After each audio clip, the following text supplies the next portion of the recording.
Hey everyone, welcome to Online Help Guide. Today in this video I am going to show you how to install Taimi application on Android. So without any further ado, let's get started.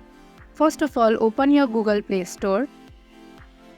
Once you open it up, you will see a search bar on top left corner of your screen. Type Taimi. Tap on the search icon on the bottom right corner of your screen. Once you find the app, tap on Install button.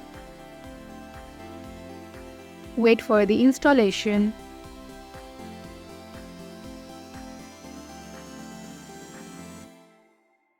Once the installation is completed, tap on Open. Now you can create or log into your account. That is how you can easily install Taimi application on Android. Thank you for watching Online Help Guide. Hope this video was helpful, and if it was, hit the like button and comment below your questions and feedback.